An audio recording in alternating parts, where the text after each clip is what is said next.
Hello, আমি দিশা। Good morning সবাইকে। তো অনেক দিন হয়ে গেল তোমাদের সাথে কোনো মিনি ভ্লগ শেয়ার করা হয়নি।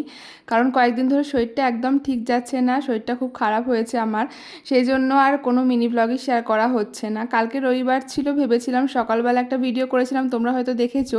তারপর ভেবেছিলাম যে ভিডিও শেয়ার করব বেলা হলে, কিন্তু আর একদম শরীরটা ভালো লাগছিল না। যাই হোক, তবু এই শরীর খারাপের মাঝে আমি কিন্তু এক্সারসাইজ করাটা বন্ধ দিইনি। এটা একটা ভালো দিক হয়েছে আমার, এখন মন দিয়ে আমি এক্সারসাইজটা করছি। যাই হোক, আজকে সকাল সকাল এক্সারসাইজ সব করে কমপ্লিট করে নিচে এসে স্নান টান করে একদম ফ্রেশ হয়ে নিয়েছি। তারপর একটু লেবু মধুর জল করে দিয়েছিল মা, ওটাই খেয়ে বসেছিলাম ঠাকুর পুজো দিতে। কারণ এখন স্টুডেন্টদের যেহেতু মর্নিং স্কুল চলছে, তাই ওরা সকালটা আসছে না, তাই এখন পুজোটা আমিই দিয়ে নিচ্ছি। তারপর সোজা ওদিকে চলে গেছিলাম রান্নাঘরে জলখাবার বানানোর জন্য। কারণ সকালের দিকটা মায়ের অনেক নানান ধরনের কাজ থাকে, তাই মাকে আর আমি বিরক্ত করি না জলখাবার বানানোর জন্য। তাই জন্য আমি নিজেরটা নিজেই বানিয়ে নিই। আজকে একটু চিড়ের পোলাও বানিয়েছিলাম অনেক দিন পর, বেশ ভালো খেতে লাগে আমার এখন এইটা। তারপরে মা কয়েকদিন ধরে বলছে যে যা ডাক্তারটা দেখিয়ে আয়, কিন্তু আমি একদমই গা করছি না। কিন্তু আজকে আর অবশেষে গেছিলাম ডাক্তার দেখাতে, কারণ আর পারা যাচ্ছে না।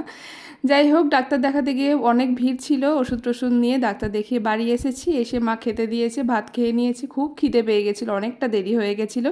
এই তো আজকের মতো এই পর্যন্তই। কেমন লাগলো মিনি ব্লগটা কমেন্টে জানিও। ভালো লাগলে একটা লাইক অবশ্যই করো। সবাই ভালো থেকো, সুস্থ থেকো, সাবধানে থেকো।